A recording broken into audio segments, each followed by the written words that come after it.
a Mary Castiglione Cotter que se acerque. Mary es economista, es directora en CIT Asesores Económicos. Bienvenida, es la segunda vez que nos acompañas en un ciclo de Economía y Finanzas.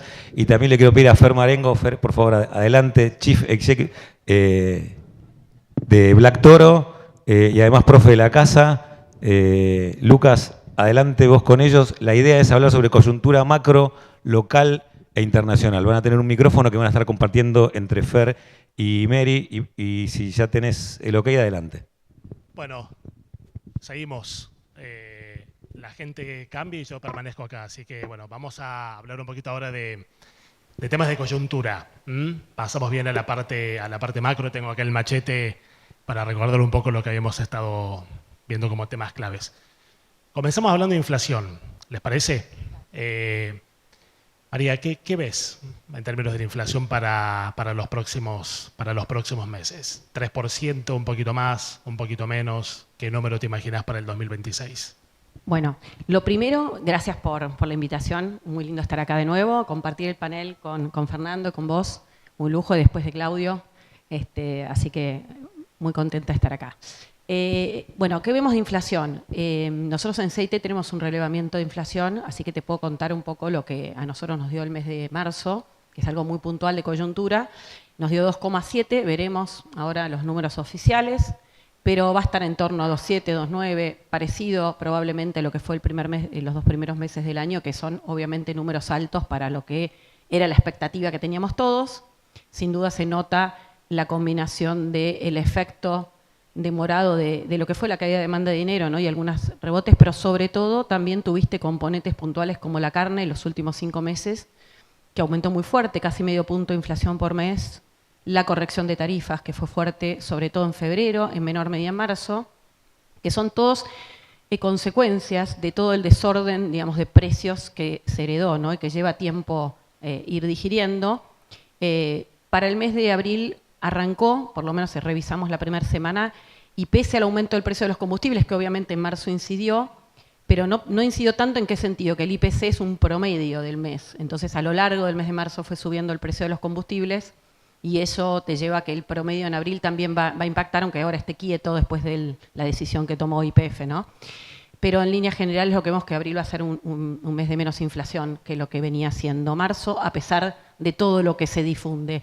¿Por qué? Porque estamos viendo alimentos mucho más tranquilos, la carne que está estable e incluso hay cierta chance de que baje después de tanta suba por un tema de lo que está pasando en el mercado mayorista.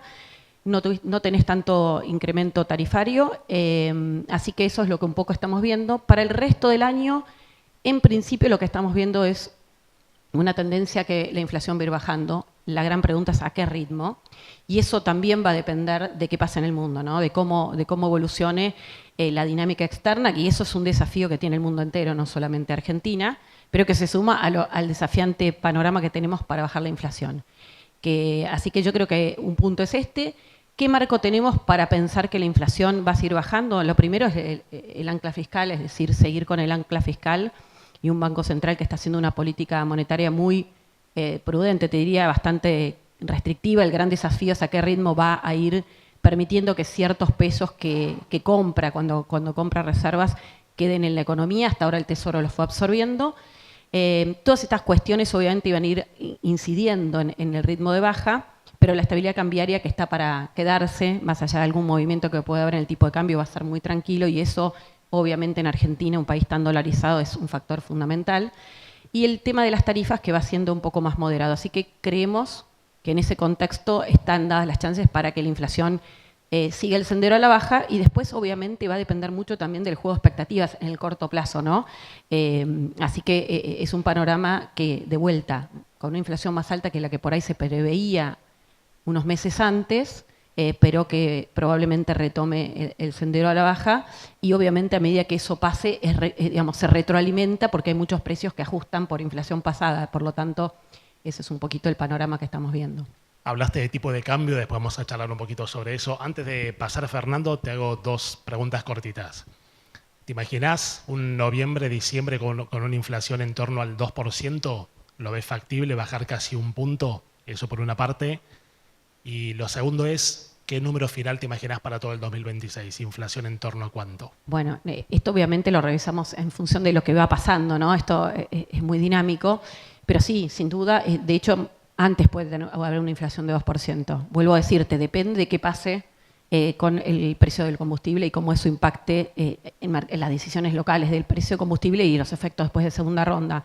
Pero la verdad que vemos margen para que los precios vuelvan a retomar el sendero a la baja. Yo creo que costó mucho y tal vez se subestimó ese efecto, ¿no? De que el dólar el año pasado durante unos meses subió de en torno a 1.000 a 1.500 y esa caída de la demanda de pesos, porque la gente se refugió en dólares, dejó los pesos, no demandó, bueno, y terminó impactando, de a poquito se fue absorbiendo en la inflación. Y te vuelvo a decir, muchos factores puntuales que tuvieron bastante incidencia en lo que fue la dinámica de la inflación.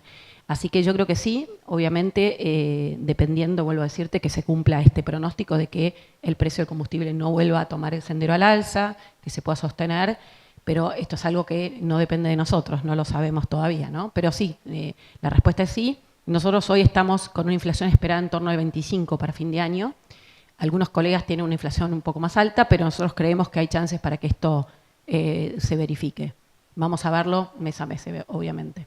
Fernando, ¿qué ves como factores estructurales que hacen tan difícil ganar lo que llaman la última milla de la inflación, ¿no? Se habla de eso, o sea, como que no es tan complejo, no digo que sea fácil, pero no parece tan difícil bajar la inflación del 100% al 40%, pero después converger del 40% a la famosa inflación de un dígito del 10%, cuando uno mira la experiencia de otros países como Uruguay, etcétera, les ha llevado varios años.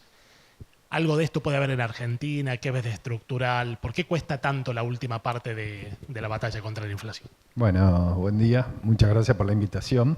Un gusto estar acá. Felicitaciones por las nuevas instalaciones, muy buenas. A ver, siempre se dice que cuando un país viene con inflación de 100, 200, 500%, bajarla a 30, 40, 50 es la parte más fácil. Lo más complicado es cómo hacer la última parte de la baja de la inflación.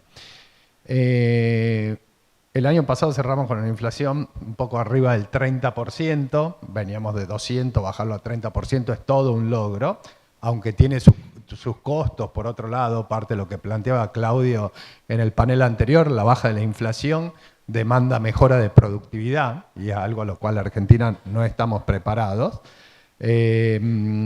Y cuando llega la inflación esa de 30%, bueno, ¿qué necesitas ahí? Claramente lo que planteaba María, tenés que seguir con el tema de con el superávit fiscal, con una política monetaria prudente, pero creo que en el caso argentino hay cosas que son estructuralmente importantes.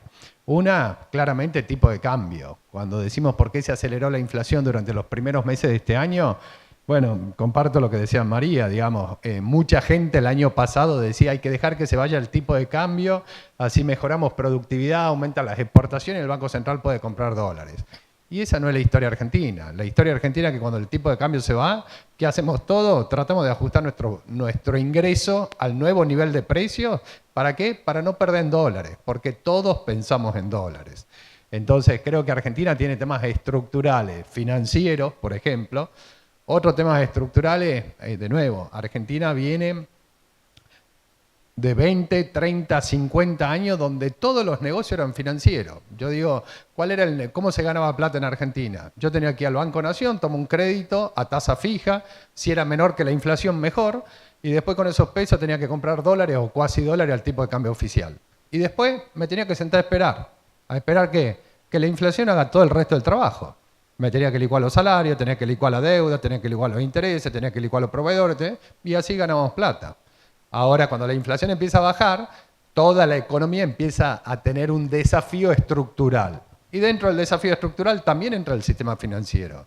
Porque los bancos que trabajan con un spread de tasa, cuando la inflación es 200%, cuando la inflación es 30%, el spread de tasa tiene que ser otro. Entonces el costo financiero sigue siendo elevado y te sigue impactando en precios.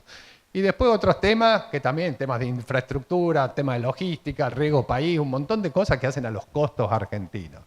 Claramente, de nuevo, bajar la inflación del 200% al 30% es un gran logro, es la parte más fácil. Bajarla del 30 a un dígito va a llevar tiempo y demanda mucho trabajo y mucho esfuerzo, ¿no? Los dos respondían a la pregunta haciendo referencia en algún momento al tipo de cambio, ¿no? Era un tema que tenía pensado para que lo charláramos un poquito más adelante, pero lo adelantamos, si les parece. Fernando, empezamos con vos si querés ahora este tema. Redondeando un dólar a 1.400, por poner un número redondo. ¿Qué te imaginas que puede pasar con eso? ¿Qué tipo de trayectoria de acá a fin de año esperás para el dólar nominal? A ver, primero, ¿qué pasa en el mercado de cambio? Es contraparte lo que pasa en el mercado de pesos. Yo para comprar dólares, ¿qué necesito? Pesos. Entonces, ¿qué va a pasar en el mercado de cambio? Va a depender de qué pasa en el mercado de pesos. Entonces, tenemos que pensar oferta y demanda de pesos para ver si sobran pesos, sabemos que el tipo de cambio va para arriba. ¿Cuál es la oferta de pesos generalmente en Argentina? El financiamiento del déficit fiscal. Y creo que esa es la clave cuando viene un extranjero y te dice, ¿por qué Argentina esta vez puede ser distinto? Porque eliminamos el déficit fiscal. Es clave y es el centro del programa y por lo menos para este gobierno es innegociable. Ojalá que como argentinos, digamos, es innegociable como política de Estado. Nunca más volvamos a eso. Ojalá. Entonces, por el lado de la oferta, uno dice, y oferta de pesos parecería que no va a haber o va a estar muy limitada. Ahora la pregunta es la demanda. ¿Qué es la demanda? Somos nosotros, que nos levantamos un día a la mañana y por algún evento internacional, regional o local, decimos, tengo 2 pesos con 50 en el bolsillo y mejor que quedarme con los pesos voy y compro dólares. Entonces, ¿qué pasa? Te cae la demanda.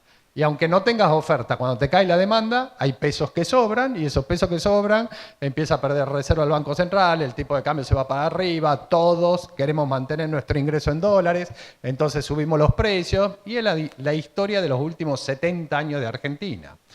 Entonces ahí, ¿qué es clave? ¿Qué pase con la demanda de pesos? Y la demanda de pesos es fundamentalmente confianza, expectativa. Yo me voy a quedar con peso en el bolsillo cuando, si creo que voy a ganar en términos de dólares quedándome con los pesos en el bolsillo. Si yo creo que quedándome con pesos en el bolsillo voy a terminar perdiendo en términos de dólares, me lo saco cuanto antes de encima.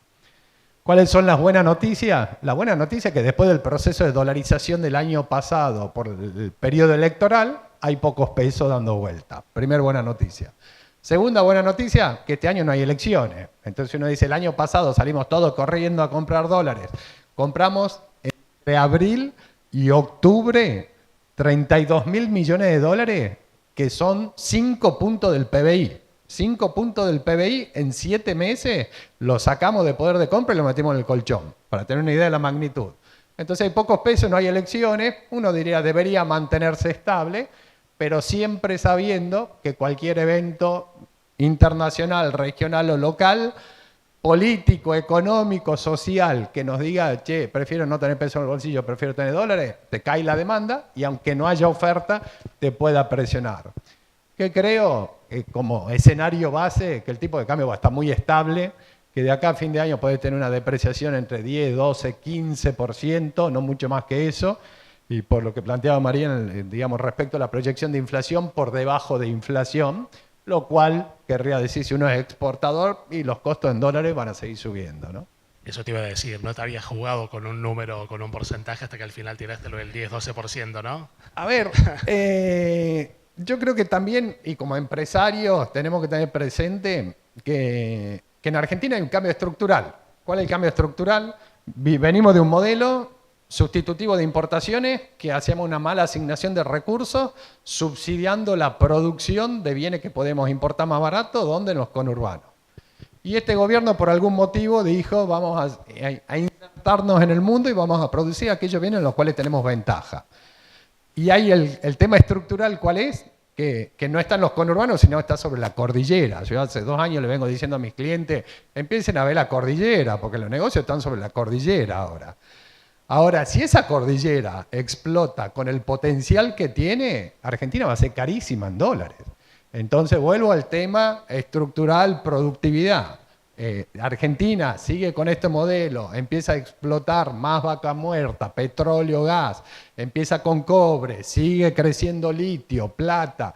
Argentina va a ser cara en términos de dólares. Entonces, el tema productividad creo que es el tema clave en la medida que el programa económico, no de este gobierno, sino que está implementando Argentina, de reinsertarse en el mundo, se mantenga en el tiempo. María, volviendo a esa pregunta de tipo de cambio, pero agrego como algunos datos más. Se habla de atraso cambiario, ¿no? Fernando describía muy bien y explicaba muy bien por qué el dólar tiene el valor que tiene, cómo debería comportarse, la trayectoria, pero se habla de si está atrasado o no está atrasado, hablando un poquito más de tipo de cambio real. Si uno relaciona esto con el famoso saldo de cuenta corriente, ¿no? Que fue deficitario, o sea, Argentina está teniendo un gran superávit en términos de bienes, impacto de vaca muerta, minería y todo lo demás, pero si empezamos a sumar servicios y otro tipo de cosas, el saldo en cuenta corriente es negativo. El del año pasado no sé cuánto terminó siendo en términos del PIB. Uno apenas arriba de 1% del PBI. ¿No ves un riesgo de que eso se pueda profundizar, digamos, mayor déficit de cuenta corriente, presión sobre las reservas? Digo, como poniéndome en rol de abogado del diablo y diciendo, ¿no será que está atrasado el tipo de cambio? Mira, lo primero, comparto todo lo que dijo Fernando, así que no lo voy a repetir. Lo que hay un panorama fenomenal de aumento de exportaciones que se le suman al agro, que también este año en particular hay una cosecha espectacular, pero que tiene nuevos negocios, nuevos mercados. Así que el dinamismo, a diferencia de otros momentos donde la convertibilidad o el gobierno incluso de Cambiemos, u otros momentos históricos donde se había un cambio de reglas hacia más apertura al mundo, etcétera, el desafío histórico que había era, primero había un proceso inversor que implicaba importaciones, que en el futuro podrían generar más exportaciones, y las generaron en algunos casos, pero tenías el desafío del déficit comercial y enormes déficits de cuenta corriente. Por ejemplo, en el 2017, 5% del PBI era el déficit de cuenta corriente. En la convertibilidad hemos tenido entre 4, 5, 6%. ¿Qué requerías para pensar una estabilidad cambiaria o el tipo de cambio, o que no pasara nada o que estuviera estable? Que tuvieras entrada de capitales muy grande y estable. Cosa que en Argentina, obviamente, después de tantas crisis, de tantos defaults, es súper inestable. Sobre todo lo más volátil es lo financiero. Y también que hubiera inversión extranjera directa, digamos, que fue fuerte en los 90, pero después costó muchísimo, después de tanto quiebre de regla de juego, ¿no? Todavía hay juicios en el CIADI, para que nos demos una idea, después de 26 años, ¿no? 25 años. Y hoy lo que tenés es esto que te decía, el ancla exportadora, que el panorama es, a menos que haya un boom de importaciones, cosa que no está habiendo. Creo que hubo un inicio, al principio, mucha importación, después de tantos años de cierre, de prohibiciones, de distorsiones. Y creo que ahora cuando uno mira los volúmenes están mucho más estables de importación, incluso en algunos rubros retrocedió. Entonces, te diría que este año por lo menos, y el próximo también, parece muy difícil que haya un problema de cuenta corriente. Del lado del superávit comercial te diría que va a ampliarse, por lo menos este año. Y en lo que tiene que ver con los servicios, incluso el turismo, hubo también muy fuerte, digamos, sobre todo salida de turismo, y ahora se está estabilizando. E incluso está habiendo más entrada de turistas. Siempre fue deficitario, lo que pasa es que antes iba por el blue, lo veías por la brecha, no lo veías acá. Y después cuando miras los intereses está estable, con lo cual no hay una perspectiva de un agravamiento del déficit de cuenta corriente. Y vuelvo a decir, en correlato de esto que pasa con lo que está pasando en el mercado doméstico, es decir, el equilibrio fiscal, la caída del gasto del gobierno, la rebaja de impuestos, toda esta modificación estructural es un ancla fundamental para el sector externo también. O sea, hay una ligazón enorme ahí que creo que está subestimada muchas veces. Una cosa es si un sector querría tener un tipo de cambio real más alto, sea tipo de cambio nominal ajustado por inflación más alto, y si eso es viable. En la dinámica que uno ve de lo que es el mercado de pesos, por un lado que ya explicó Fernando, y el mercado de dólares, parece muy difícil. De hecho, en estos meses, muchas empresas que hicieron colocaciones en el exterior, provincias, están trayendo los dólares.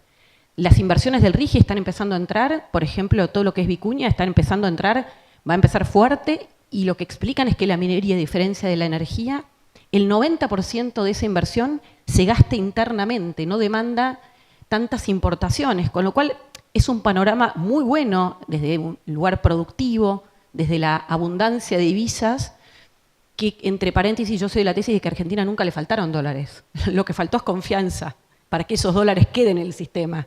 O O sea, los argentinos, esos 30.000 millones de dólares, muchos los dejamos en sistema, que eso fue algo bueno ahora, pero históricamente los dejábamos en el colchón o los dejábamos en cuentas en el exterior, en blanco o no declaradas, pero incluso en blanco. Eso era todo ahorro que no se volcó al mercado de capitales, que tanto habló Claudio, que hace falta, ¿para qué? Para financiar inversión. Y sobre todo el ahorro de los argentinos, que con el cepo ese ahorro en realidad no existía, no porque no queríamos ahorrar. Aquellos que estaban arriba de la línea de pobreza, que tenían un margen, todo lo que están acá seguramente, terminaban cambiando lo que tenían por viajes, por inversiones inmobiliarias, etcétera, y no ahorrándolo. Esa distorsión que generó como una burbuja en algunos sectores es un cambio estructural muy grande. Pero mirándolo desde lo cambiario, te diría, más que un problema de atraso o no atraso, es un desafío que tenemos por delante en Argentina, que es acostumbrarnos a un tipo de cambio real más apreciado, pero por las positivas, digamos, ¿no? Que obviamente es desafiante para muchos sectores. Y otro punto, tantos años de brecha tan grande generó en esa economía con cepos, iras y trabas, que el tipo de cambio de referencia de muchos sectores fuera el blue, que era la contracara del monumental exceso de pesos que había en la economía. Eso, aunque hubiera una crisis, nunca va a ocurrir. No hay manera de que esto vuelva a ser así, a menos que volvamos al déficit durante muchos años de 5 puntos del PBI financiado con emisión monetaria, que quiero creer que eso no va a pasar, digamos, porque más allá de esa ortodoxia que ojalá se mantenga del equilibrio fiscal, pensar que vamos a ir a ese nivel de descalabro parece muy difícil. Así que, para volver atrás, yo creo que la pregunta correcta no es si hay atraso o no, es si este tipo de cambio real es algo que se podría mantener o no. Yo creo que sí. Yo creo que sí. Entonces, me parece que es qué decisiones tomamos desde política económica, las provincias con los impuestos, el sector financiero mejorando la oferta de tasas, los cambios adentro de cada empresa, que no necesariamente son solo inversión, sino hasta mirar los procesos, afilar bien los costos, mirar qué quiere innovar, digamos, un cambio estructural muy grande para convivir con este panorama que, desde mi punto de vista, está para quedarse, digamos. Sí, de hecho, con respecto al tipo de cambio, el ministro Caputo en un par de intervenciones ha dicho que si el Banco Central no estuviera comprando, no tendríamos un dólar a 1.400, sino bastante más abajo, ¿no? Como diciendo, intervenimos para evitar que baje y para evitar que suba. Hablemos un poquito de actividad económica, ¿les parece? Fernando, arranco con vos. Crecimos 4,5 más o menos el año pasado. Para este año las proyecciones, salieron ahora algunas modificaciones del Banco Mundial, se estima un 3,5 más o menos, 3,5, 3,6%. ¿Qué estás viendo en términos de proyecciones macro de crecimiento? A ver, cuando me dicen hablemos de actividad, yo digo, arrancamos fuerte al medio. A ver, actividad económica está en el nivel récord histórico y el consumo está a nivel récord histórico. Y ya empiezo a ver caras así como diciendo enloqueció. ¿Dónde es eso? A ver, ¿qué es eso? Actividad económica en volumen. Cantidad de bienes y servicios que se producen, cantidad de bienes y servicios que se consumen. ¿Cuál es la aclaración que hay que hacer? Recontra heterogéneo sectorialmente. Sectores en récord histórico y sectores lejísimos de récord histórico. Pero algo que es muy llamativo, que cuando uno se mete en esos sectores que están muy lejos del récord histórico y analizar los subsectores, hay subsectores en récord histórico. ¿Y de quién estoy hablando? Por ejemplo, industria. Que uno dice la industria, este modelo antiindustria. Industria, en realidad, si nos fijamos, desde que asumió el gobierno, creció 2% el volumen de producción de la industria. Entonces uno diría, bueno, no parece tan anti porque creció. Ahora hay sectores que cayeron 25% y sectores que crecen 20%. Entonces creo que la palabra es, primero, lo heterogéneo. Primero, estamos en récord, en volumen. Segundo, recontra heterogéneo sectorialmente. Tercero, recontra heterogéneo intrasector. Cuando yo me meto en el sector, y creo que Claudio lo planteaba, él iba a nivel de empresas. Decía, el mismo sector tenés empresa que le va bien y empresa que le va mal.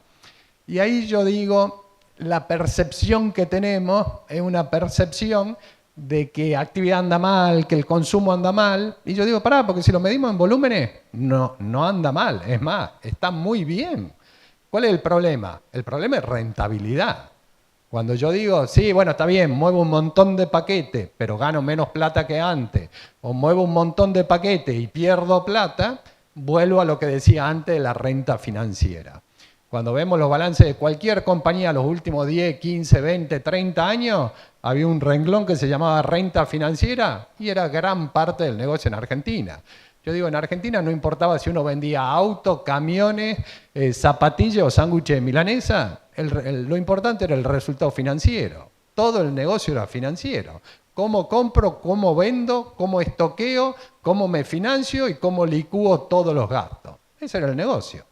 Entonces, cuando me baja la tasa de inflación y me desaparece la brecha, desaparece esa renta financiera y una empresa es rentable si es productiva y si no es productiva no es rentable.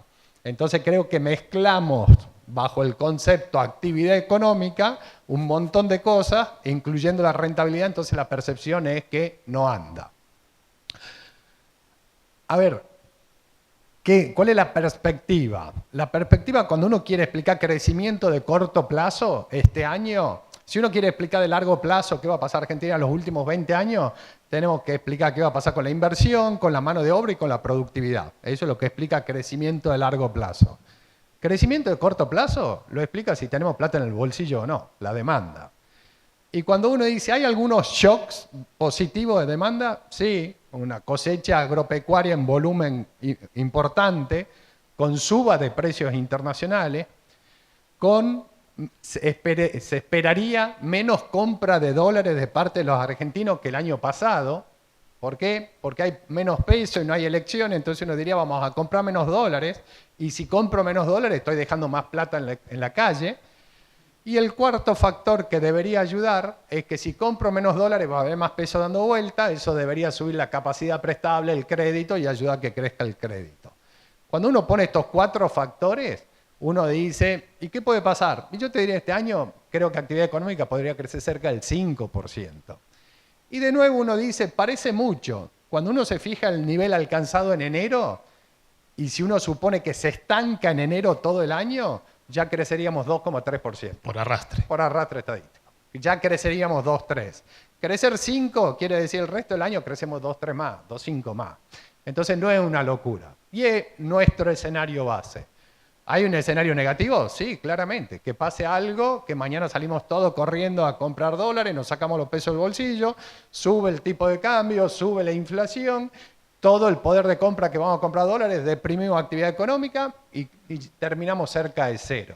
Ahora de nuevo, creemos que hay factores, yo diría locales y regionales, que ayudan a pensar que este debería ser un año bueno en términos de actividad económica. María, ¿vos coincidís con Fernando? Porque también da la impresión de que los sectores exportadores de los cuales estamos hablando recién realmente tienen un potencial y una oportunidad enorme. Y por ahí los sectores, aún viendo lo intrasectorial que comentabas vos, Fer, algunos sectores más orientados al mercado interno, comercio, construcción, no transables, probablemente pasen un periodo un poco más complicado, ¿no? ¿Ven esto? Bueno, yo creo que coincido bastante con Fernando. No soy tan optimista con el crecimiento. Ojalá se cumpla el tuyo. Pero puede pasar, sin duda, coincido. ¿Cuánto proyectas? No, estamos en 3,5. Arriba del consenso del REM, pero no tanto en 5. Pero claramente puede ocurrir. Calculemos el promedio. Va a crecer un 4,2 entonces.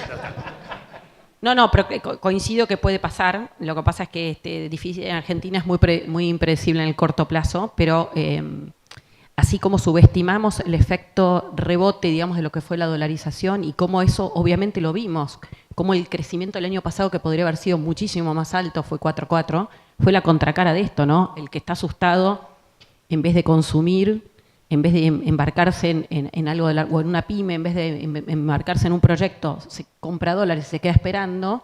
Bueno, eso obviamente deprime el consumo, deprime la inversión. Lo vimos en las estadísticas, ¿no? La inversión en el año pasado creció fuerte, pero según tercer y cuarto trimestre cayó.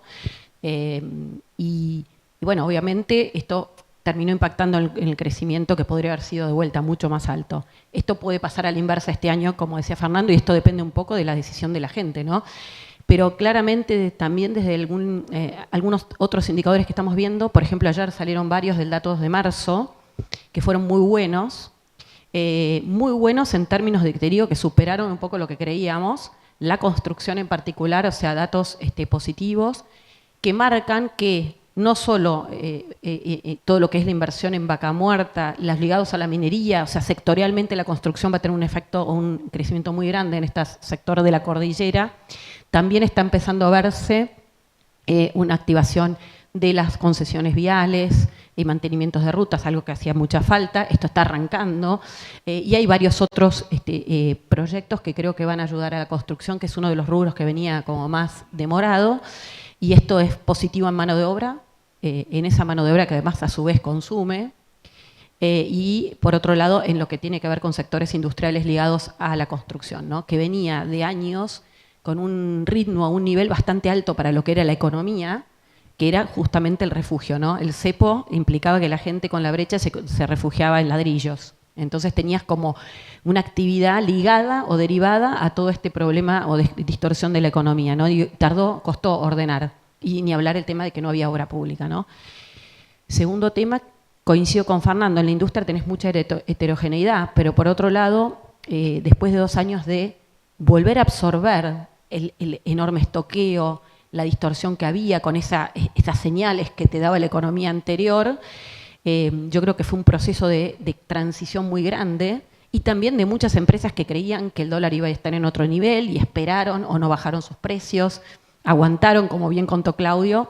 Yo creo que esa digestión con las empresas que quedaron, hay también del lado de la oferta y del lado de la demanda, yo creo que hay una mejor perspectiva de rubros industriales. Por supuesto que va a depender después de las decisiones de cada compañía, ¿no? Pero a nivel general creo que hay perspectiva para que la industria recupere.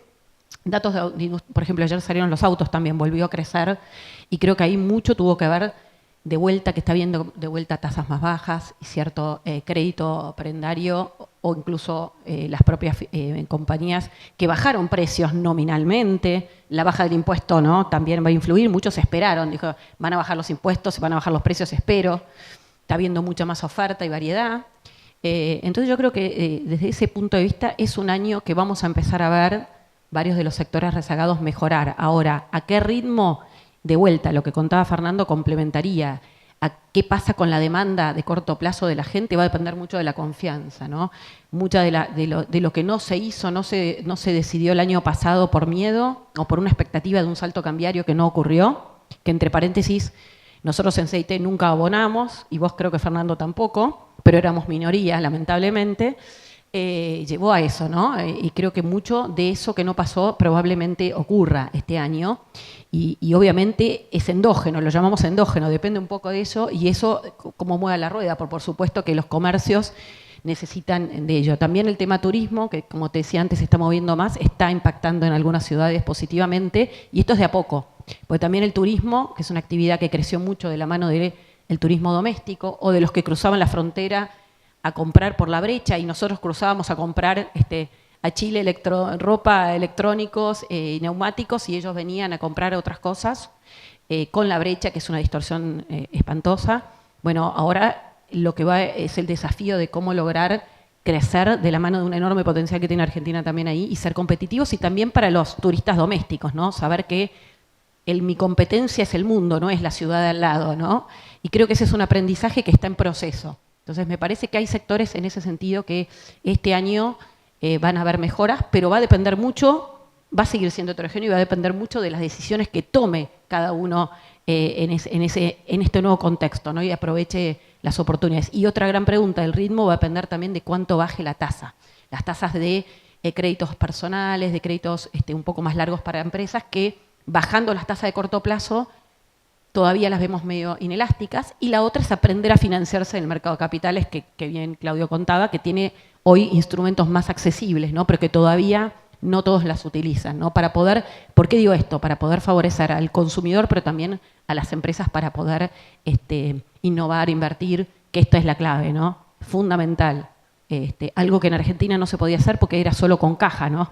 Solo lo podíamos invertir con caja, el crédito llegó a 3 puntos del PBI nada más, el crédito del sector privado es un disparate, o sea, 0. Entonces los argentinos tenemos que volver a aprender a consumir con crédito, pero no para el supermercado, sino para una casa o un auto, también las empresas a invertir con crédito y no con la caja propia, ¿no? Nos quedan escasos 3 minutos y me parece que no podemos terminar sin una referencia al entorno internacional, ¿no? Lo que está pasando en el mundo, Medio Oriente.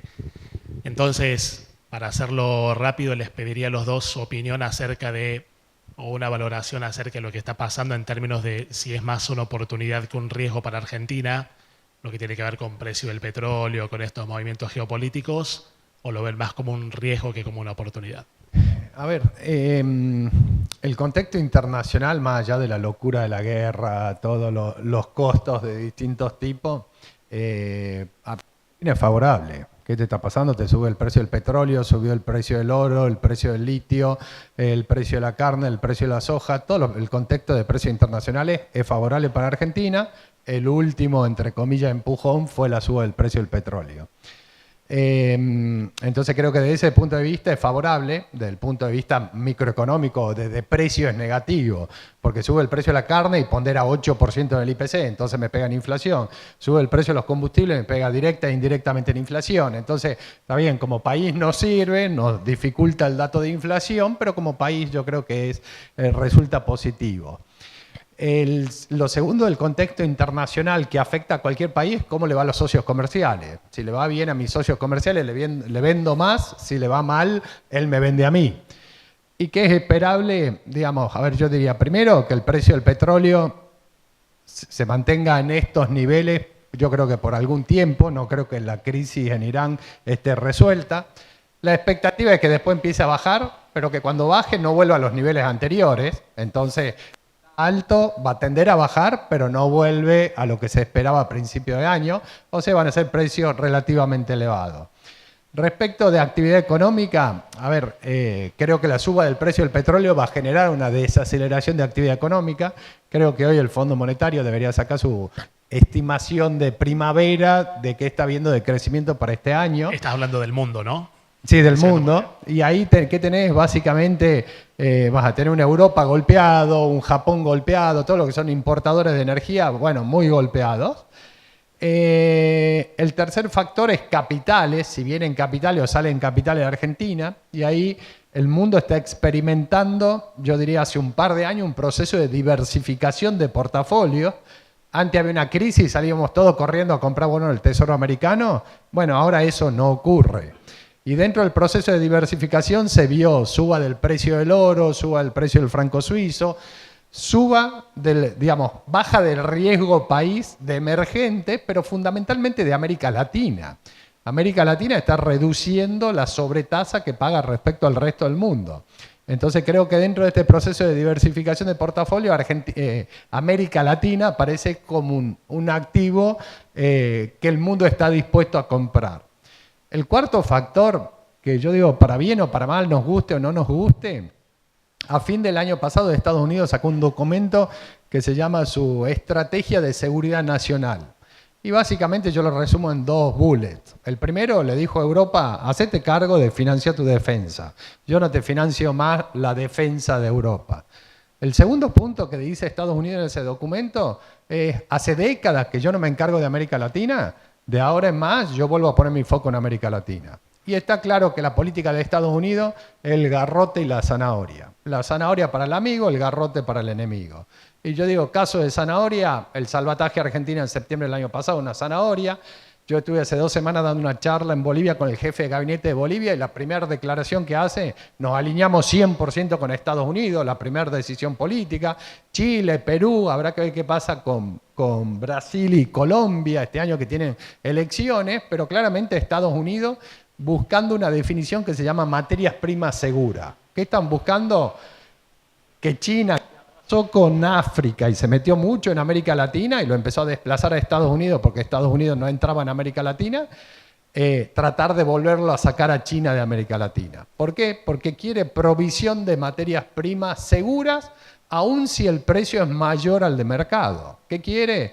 Países amigos que le abastezcan la oferta de insumos, materias primas que necesita Estados Unidos.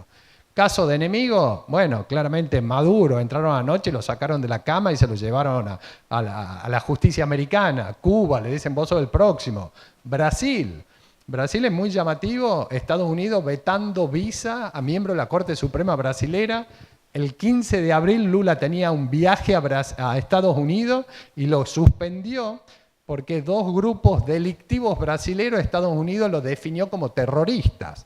Entonces corría el riesgo que estando en Estados Unidos diga, che, Lula tiene vínculo con este grupo que ahora es terrorista, te queda en Estados Unidos. Entonces, de nuevo, la política, nos guste o no lo que se llama la doctrina Monroe, para bien o para mal, Estados Unidos está poniendo el foco en América Latina para desplazarlo a China y buscar la provisión de materias primas seguras. De nuevo, uno podría pensar, bueno, eso también es favorable para América Latina y Argentina puntualmente, ¿no? María. No voy a agregar mucho porque tuve una gran descripción del escenario internacional y tiendo a coincidir bastante, así que va a ser medio aburrido, no tenemos contrapunto. Perdón, ¿y la tasa de la FED? ¿Se aumenta la tasa? No, yo creo que no hay motivo para aumentar porque esta es una suba de precios, esta es una suba de precios relativo, no inflacionaria. Entonces yo creo que la tasa se va a mantener estable y la tasa de 10 también se va a mantener estable. Bueno, tiendo a coincidir bastante con Fernando. Yo creo que obviamente una guerra que puntualmente, más allá del contexto que planteaba Fernando, que va más allá de la guerra y viene de antes, te sumaría obviamente una guerra y una crisis puntual con fuerte sube el precio del petróleo, conflicto con el comercio, te frena el crecimiento y no es bueno para ningún país del mundo. Entonces acá la pregunta es obvio que es un evento que no es positivo para el mundo y en ese contexto quién gana o pierde menos relativamente o gana más, y creo que ahí Argentina es donde coincido, está mejor parada hoy además, no solo por todo lo que planteó Fernando, sino porque parados en hoy Argentina es exportador neto de energía y está recibiendo inversiones en energía. Entonces a lo que Argentina hizo de un contexto macroordenado y del RIGI, justamente para alentar a estos sectores, potencia y acelera, yo creo, este proceso. Entonces, en ese sentido sí es positivo, más allá de que en la coyuntura, como hablábamos, en Argentina y en el mundo entero, tiene un impacto inflacionario que en el corto plazo, obviamente, hace más lento el proceso que estamos viviendo y que complica en una economía que de fondo, como no crece hace 16 años, 15 años, ese PIB per cápita venía cayendo, la gente empeoró su nivel de vida a lo largo del tiempo, con lo cual, en ese contexto vos necesitas que el salario real empiece a recuperar de la mano el crecimiento, pues no hay otra. La única forma de que los salarios le ganen en inflación es con crecimiento económico de la mano de la inversión, sostenida en el tiempo, pero la otra en el corto plazo es que el denominador, o sea, la inflación vuelva a desacelerar. Entonces yo creo que te demora un poco ese proceso, pero vuelvo a decirte, creo que Argentina igual va a lograr ese sendero. Ya en abril lo vamos a ver, en el corto plazo que ya se empieza a ver, creemos que esto va a pasar. Y es fundamental también para la confianza, ¿no? Porque ahora se está poniendo en tela de juicio ese proceso. Así que Argentina en el neto va a salir beneficiada en ese momento, potenciando justamente algo que ya venía pasando, que es todo digamos, lo que Estados Unidos está potenciando la región, todo lo que ya desde la crisis Rusia-Ucrania viene siendo el cambio global de Occidente, empezando a mirar y no depender tanto de Oriente en la provisión de energía y alimentos y bueno, ahí está la oportunidad. Yo creo que estamos frente a una enorme oportunidad.